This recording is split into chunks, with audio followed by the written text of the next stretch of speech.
नमस्कार, मैं विंदा। आपने नोट किया होगा कि दुनिया में कुछ ऐसे इलाके हैं जो बार बार वैश्विक राजनीति और इतिहास और अर्थव्यवस्था की दिशा को बदलते रहते हैं। ये बार बार तय करते हैं कि हम किस दिशा में किस तरह के वर्ल्ड ऑर्डर में प्रवेश कर रहे हैं। ऐसा तो नहीं कहा जा सकता कि ये इलाके दुनिया के बाकी इलाकों से ज़्यादा ज़रूरी हैं, मगर ऐसा है कि इनका नाम बार बार लिया जाता है और बार बार ये हमारी जो दुनिया है जिसमें हम रहते हैं, जिसमें हमारे तमाम आर्थिक और राजनीतिक रिश्ते बनते हैं दूसरे देशों से, दूसरे समाजों से, दूसरे कल्चर से, वो इनकी वजह से प्रभावित होते हैं। क्योंकि आज की तारीख में हम ये नहीं कह सकते हैं कि फ़लाँ देश में क्या हो रहा है उसका हम पर असर नहीं पड़ता। असर तो पड़ता है, और मैं सिर्फ ट्रेड या टूरिज़्म या सप्लाई चेन्स उस हिसाब से ये बात नहीं कह रही हूँ। मैं एक वैचारिक स्तर की बात कर रही हूँ, एक इमोशनल लाइफ की बात कर रही हूँ जो हम और आप सब जीते हैं। अगर आप पिछले 2-3 सालों की कुछ बड़ी बड़ी घटनाओं को देखिए, जैसे यूक्रेन में जो हुआ, गज़ा में जो हुआ, तो ये घटनाएं वहाँ तक सीमित नहीं रही हैं।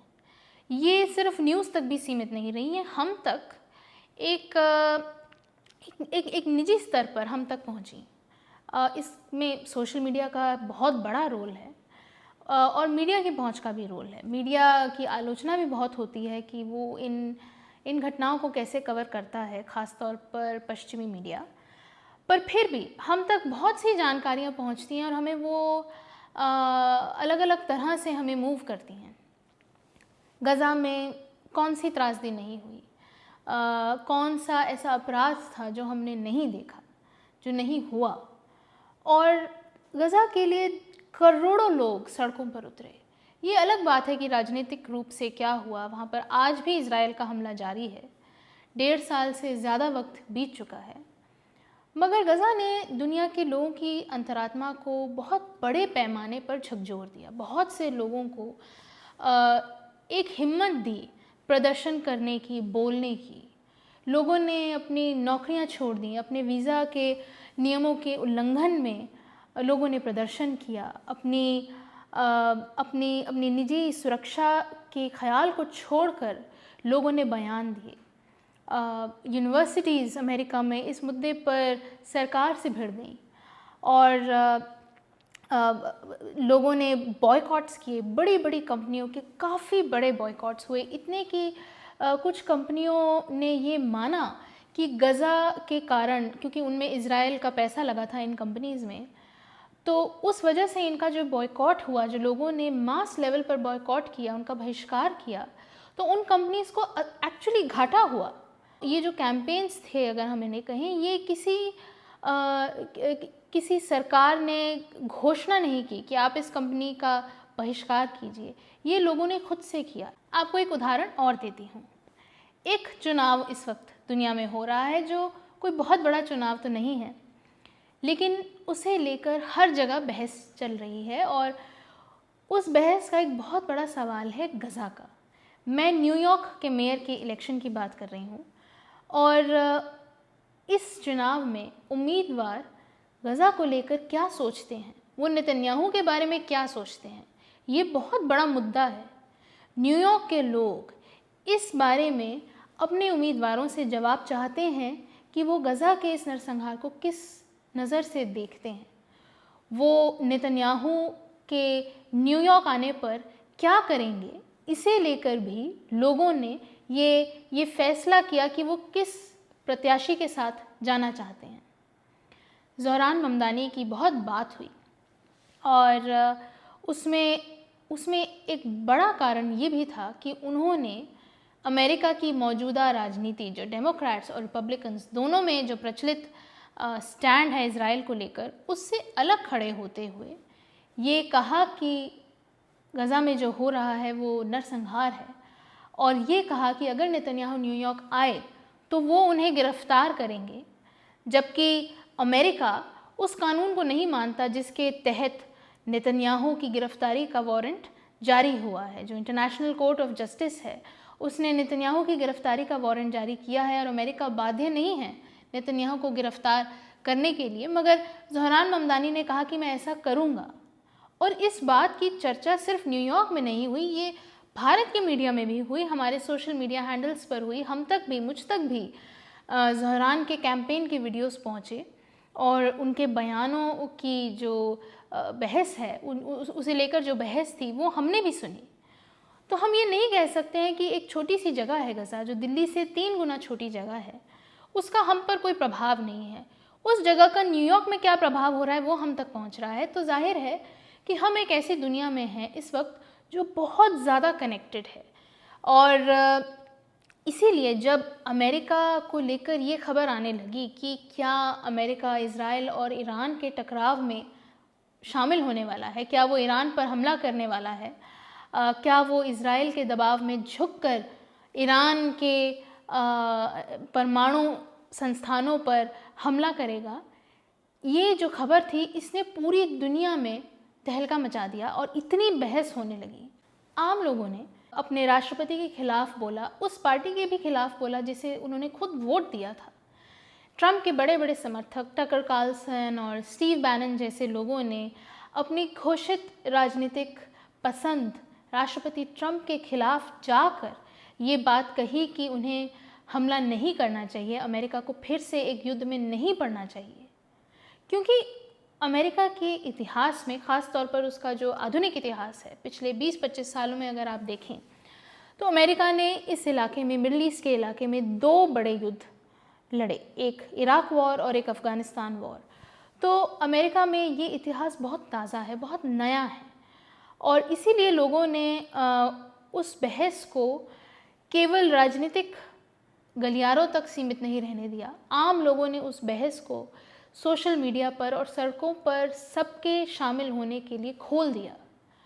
और इसीलिए मैंने ये बात शुरू की कि कुछ इलाके ऐसे हैं मिडल ईस्ट जो बार बार दुनिया की राजनीति को बदलते हैं, उस पर असर डालते हैं, उसे प्रभावित करते हैं।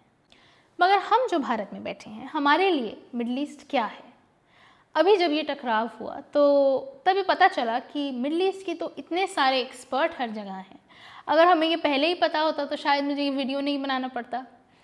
पर आप जब मिडल ईस्ट के बारे में सुनते हैं कि कोई खबर देखते हैं, उसकी कोई खबर देखते हैं, कुछ ये शब्द सुनते हैं मिडल ईस्ट, तो आप क्या सोचते हैं? क्या आपको रेगिस्तान नज़र आते हैं या आपको तेल के भंडार नज़र आते हैं? क्या आपको दुबई और रियाद की भव्यता नज़र आती है या फिर आपको सीरिया और इराक और गज़ा नज़र आता है?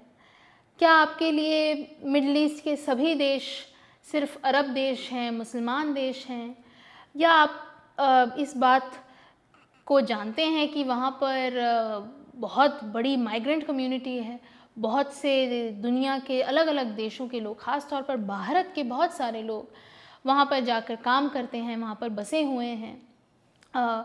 मिडल ईस्ट के जो अलग अलग देश हैं इनमें आपस में भी बहुत टकराव है। हम अक्सर ऐसे न्यूज़ में देखते हैं कि जैसे कोई मिडल ईस्ट एक टुकड़ा है जो बाकी दुनिया से अलग है, मगर मिडल ईस्ट के अंदर अपने आप में बहुत से फ़र्क हैं, बहुत से तरह तरह की संस्कृतियाँ हैं, बहुत सी सभ्यताओं का इतिहास वहाँ है। और जब हम न्यूज़ में होते हैं बतौर दर्शक और बतौर पत्रकार भी, हम अक्सर ऐसे शब्दों का इस्तेमाल करते रहते हैं जिनका इतिहास हम खुद नहीं जानते, जिनकी राजनीति के बारे में हम ठीक से नहीं जानते। हम ये नहीं जानते कि वहाँ रहने वाले लोग मिडल ईस्ट शब्द को क्या पसंद करते हैं, क्या वो मिडल ईस्टर्न कहलाना चाहते हैं या वो कोई और शब्द पसंद करते हैं और क्यों। तो मुझे लगा जब इतनी तरह की हेडलाइंस आप हर समय देखते हैं जिसमें मिडल ईस्ट को बार बार उसका जिक्र आता है, तो मैंने सोचा कि ज़रा देखा जाए कि इसे मिडल ईस्ट क्यों कहते हैं। सीधा सा सवाल है ना। और उसके लिए मैंने पहले यूट्यूब पर एक बहुत बेसिक सर्च किया, पिछले 1.5-2 सालों में मिडल ईस्ट को लेकर कौन से बड़े शोज़ बने हैं, कौन से ऐसे वीडियोस थे जो बहुत देखे गए। मैंने ज़रा उनको सर्च किया और उन हेडलाइंस को मैं आपके सामने ज़रा पढ़ना चाहती हूँ। तो एक हेडलाइन है, How the Middle East became so chaotic. Why the Middle East is important to the US. Why there is always war in the Middle East. Middle East में हर समय जंग क्यों है? Middle East के इन मुस्लिम देशों में क्यों है उबाल? The Middle East's Cold War explained. Why does the Middle East always fight? Middle East हमेशा लड़ता क्यों रहता है? Why the Middle East borders guarantee forever wars? Middle East के borders ऐसे क्यों हैं कि वहाँ पर अनंत काल तक हमेशा के लिए युद्ध ही होता रहेगा? How the First World War created the Middle East conflicts? और फिर इसके अलावा तमाम तरह की tensions rise in the middle East में बिगड़ते हालात और इस तरह की हेडलाइंस आपको दिखेंगी, जिससे पता चलता है कि मिडल ईस्ट के बारे में जब हम बात करते हैं तो हम युद्ध के लेंस से मिडल ईस्ट को देखना, इस इलाके को देखना बहुत पसंद करते हैं। हमें हमारी न्यूज़ जो है वो ऐसा दर्शाएगी कि जैसे वहाँ पर युद्ध के अलावा और कुछ होता नहीं है, वहाँ पर बम ही गिरता है और बम ही बनता है। जबकि अगर आप इस इलाके की कुछ जो बड़ी घटनाएं हुई हैं पिछले कुछ सालों की, अगर वो उठाकर देखिए तो ये सवाल बदल जाना चाहिए कि मिडिल ईस्ट में ही टकराव हो रहा है। टकराव हो क्यों रहा है उसकी बात नहीं होती। इराक में किसने युद्ध किया? अमेरिका ने। सीरिया में किसने हस्तक्षेप किया? अमेरिका ने। यमन पर किसने बम गिराए? अमेरिका ने। अफ़गानिस्तान में कौन गया? अफ़गानिस्तान को लेकर खैर एक ये भी कहा जा सकता है कि क्या वो मिडिल ईस्ट का भाग नहीं है, पर कुछ लोग उसे भी मानते हैं।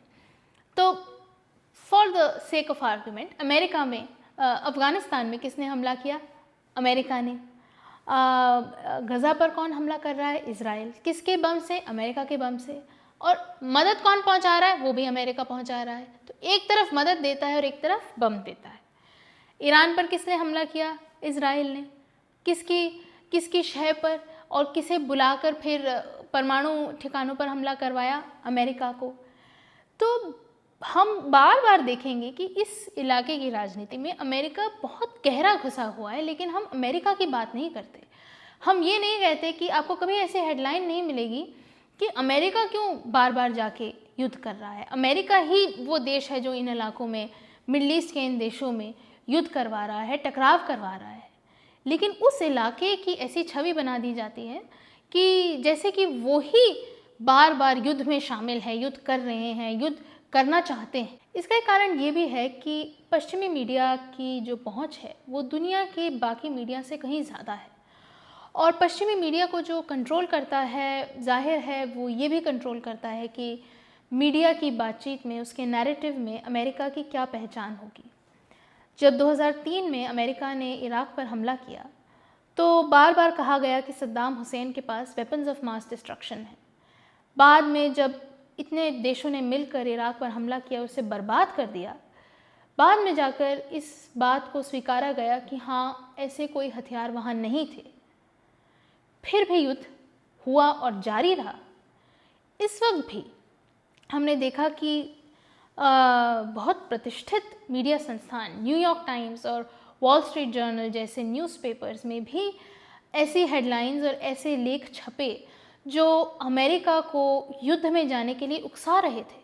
2015 में ट्रंप के जो राष्ट्रीय सुरक्षा सलाहकार थे, जॉन बोल्टन, उन्होंने एक आर्टिकल लिखा था, to stop Iran's bomb Iran, यानी ईरान को अगर परमाणु बम बनाने से रोकना है तो उस पर बम गिरा दो। फिलहाल ये राहत की बात है कि ईरान, अमेरिका और इज़राइल का जो ये टकराव बहुत बड़ा हो सकता था, ये काफ़ी हद तक संभाल लिया गया है और हमें उम्मीद करनी चाहिए कि ये ऐसा ही बना रहे, क्योंकि युद्ध से कभी किसी का फ़ायदा नहीं होता सिवाय कुछ हथियार कंपनियों के और सत्ता में बैठे उन लोगों के लिए जिन्हें हम नेता के रूप में देखते हैं, या फिर वो लोग जिन्हें हम कभी देखते ही नहीं हैं। पर हमने बात शुरू की कि मिडिल ईस्ट में क्या है और ये क्यों न्यूज़ में बना रहता है, पर उसके लिए पहले एक ये सवाल और भी करना पड़ेगा कि मिडिल ईस्ट है कहाँ। अगर आप भारत से निकलकर मिडिल ईस्ट की तरफ जाने की कोशिश करेंगे तो आप जानेंगे कि ना तो ये मिडिल में है और ना ही ये ईस्ट में है। ये असल में हमारे लिए पश्चिम में है, वेस्टर्न है।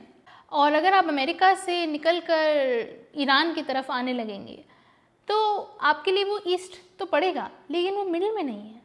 लेकिन मिडल ईस्ट का नाम मिडल ईस्ट क्यों पड़ा, इसे समझने के लिए हमें यूरोपियन साम्राज्यवाद की नज़र से दुनिया को देखना होगा। जब यूरोप के कुछ देश जैसे फ्रांस या बेल्जियम या जर्मनी, स्पेन, जब ये देश दुनिया के केंद्र में देखे गए तो बाकी इलाकों के नाम उन्हीं के आधार पर पड़े। 20वीं सदी की शुरुआत से कुछ दशक पहले तक जो पूर्वी यूरोप के देश थे और जो बाल्कन देश थे, इन्हें कहा गया नियर ईस्ट, क्योंकि ये ब्रिटेन के काफ़ी पास थे, उसके ईस्ट में थे लेकिन उससे काफ़ी करीब थे। और जो चीन और जापान जैसे देश थे, ये सब फार ईस्ट थे, क्योंकि ये काफ़ी दूर थे, पूर्व में ही थे, काफ़ी दूर थे। और इन सब के बीच में जो इलाका था, इसका नाम पड़ा मिडल ईस्ट। शुरुआत में ऑटोमन साम्राज्य के गिरने तक 1918 तक ऑटोमन एम्पायर को भी नियर ईस्ट में ही माना जाता था, मगर जब वो साम्राज्य गिर जाता है तब मिडल ईस्ट जो है उसके अंदर इन देशों की गिनती भी होने लगती है जो पहले ऑटोमन साम्राज्य का हिस्सा थे। 1930 में एक ब्रिटेन जो है, ब्रिटेन की सेना जो है वो कायरो में, इजिप्ट में एक मिडल ईस्ट कमांड का गठन करती है। तो मिडल ईस्ट जो शब्द है वो धीरे धीरे काफ़ी आधिकारिक रूप से इस्तेमाल होने लगता है। 1946 में एक मिडल ईस्ट इंस्टीट्यूट गठन उसका होता है वॉशिंगटन डीसी में, और वो आज तक काम कर रहा है। ये एक थिंक टैंक है जो आज तक काम करता है। फिर 1957 में आइजनहावर अमेरिका के राष्ट्रपति थे, वो एक डॉक्ट्रिन जारी करते हैं जिसमें मिडल ईस्ट शब्द जो है ये बार बार इस्तेमाल होता है, और इस तरह से मिडल ईस्ट जो है वो राजनीति और पॉलिसी में आम हो जाता है, इस शब्द का प्रचलन आम हो जाता है। और ये शब्द नया है, मगर इस इलाके में रहने वाले लोगों का जो इतिहास है वो नया नहीं है। अगर आप साहित्य में देखें, इतिहास में देखें, तो कई तरह के पूर्वाग्रह इस इलाके को लेकर हमें बार बार नज़र आते हैं।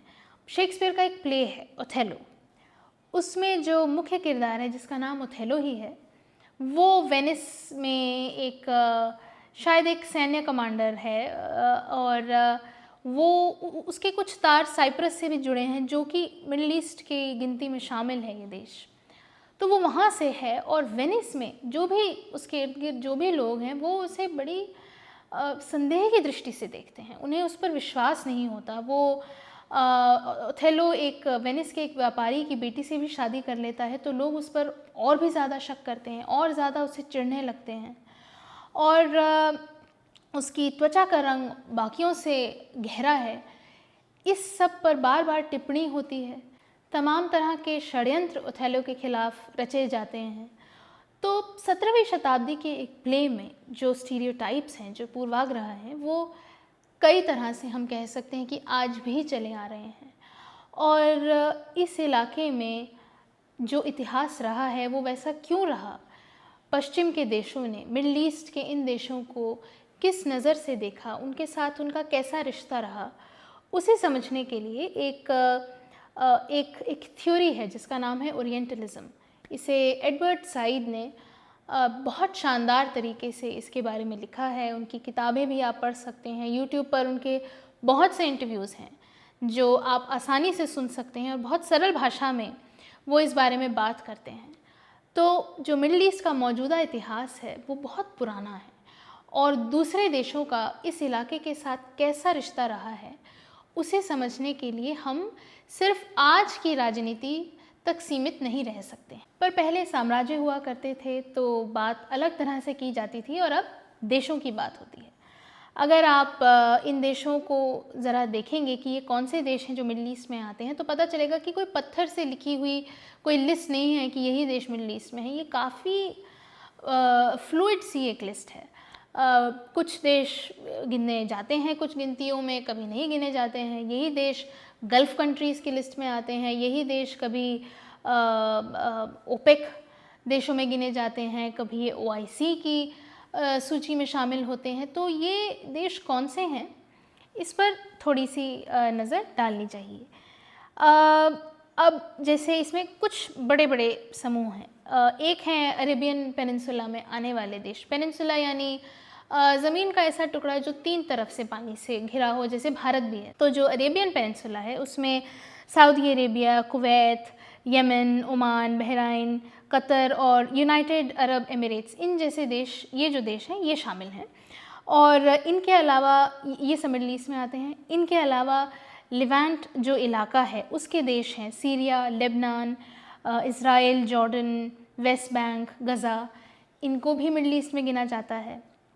फिर टर्की, इजिप्ट, ईरान और इराक़ को भी इसी सूची में शामिल किया जाता है। जैसा मैंने आपको बताया, कुछ लोग कभी कभी अफ़गानिस्तान को भी इसमें गिन लेंगे। तो ये बड़ी ही एक लूज़ सी टर्म है, इसमें कभी किसी की गिनती होती है, कभी नहीं होती है। और ये इसलिए है क्योंकि ये कोई ये ज्योग्राफिकल शब्द नहीं है, ये कोई भौगोलिक शब्द नहीं है, ये राजनीतिक टर्म है। अक्सर वहाँ के लोग खुद को मिडल ईस्टर्न कहलाना भी पसंद नहीं करते, क्योंकि इन सब में जो सभ्यता और संस्कृति है वो बहुत बहुत ज़्यादा बदलती जाती है। जैसे ही आप एक देश से दूसरे देश में जाएंगे, भाषा बदलती है, खान पान बदलता है। हमें लगता है कि शायद वहाँ केवल रेगिस्तान ही है, मगर लेबनान में तो बड़े बड़े जंगल भी हैं। तो ये बहुत ही विविध इलाका है।